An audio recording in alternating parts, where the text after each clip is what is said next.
We've also been hearing from some of the witnesses who heard or actually saw this shooting. Cole Sullivan is at the ICE facility with much more on how it all unfolded. Cole? Izzy, I want to give you a kind of scene setter of where we are right now. You can see behind me security still high here at this ICE facility. This is the front of the building. Officers are still conducting their investigation on the rear side of this building. And you mentioned that witness. That was where she was pre-dawn this morning. She came to drop her mom off at an immigration appointment here. She says that was already a nerve-wracking experience. She was already on edge because an interaction with immigration authorities was naturally made her nervous, she says. Then she heard gunshots, which she caught on camera. You can hear the terror in her voice. Zenices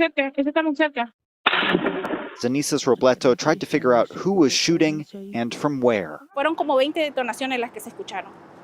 Más de 20 detonaciones y no era de pistola. In the parking lot of an immigration office in Dallas pre-dawn, she says she feared for her mom, who was at an appointment inside. Mamá estaba adentro. No sabíamos si era adentro porque miramos el humo, pero como comenzaron a salir gente corría por un lado y nosotros queríamos entrar en el de migración y no nos dejaban entrar. She hid in her van. Police swarmed the scene, later investigating a rooftop perch where officers say the suspected gunman shot himself. It's just got to stop. It's dangerous. The people are losing their lives. The acting head of ICE in Dallas calling for people to stop the violence after another attack at a North Texas ICE location in just months. A cop got shot over there, right there. This was the scene 4th of July weekend at an ICE detention center in Alvarado, south of Fort Worth. Police say a dozen people staged a protest to lure police to the jail, then shot a local officer in the neck. He's now back on the job, and the suspects just appeared in federal court for the first time this week. Me acordé de ella. Y es difícil.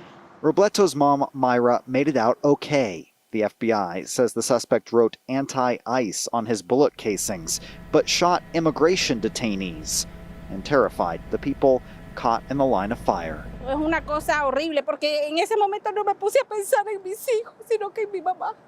Sinceramente, es bien difícil. In Dallas, I'm Cole Sullivan.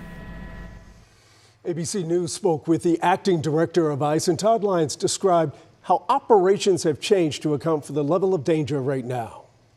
You know, my biggest challenge is still doing our law enforcement mission, but protect ourselves. We've had to see an increase where, like in sanctuary jurisdictions, where we don't have cooperation, where we have to go into the community when local law enforcement won't turn over an individual to us, where we have to go and make that arrest. Instead of going out with 5 or 6 agents to make that arrest, we now have to go out 10, 12 to protect the team that's making the arrest. You know, never my 20-year career did I think that we'd have to send law enforcement to protect law enforcement while we're doing a mission. That last statement right there, that the impact on the operational level right now really speaks to the heightened tensions that we're living in today.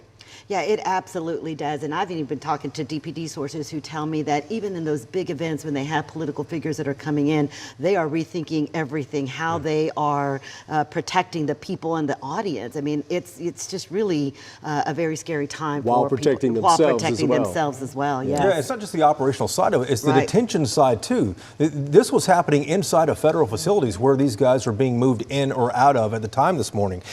Keep in mind, this is not the protesters in Los Angeles throwing rocks at vans. This is somebody pre-planning political violence, opening fire on a van full of detainees, shooting into that van. That's why there's a whole of government approach here. That's why there's multiple federal agencies in D.C. and North Texas all working to find out who did this and why. And as we've been discussing all day, how does this change things going forward? There's no doubt it changes things, not just for federal agencies, also for Dallas County, every county jail, every city police department. You've got to be looking over your back the entire time.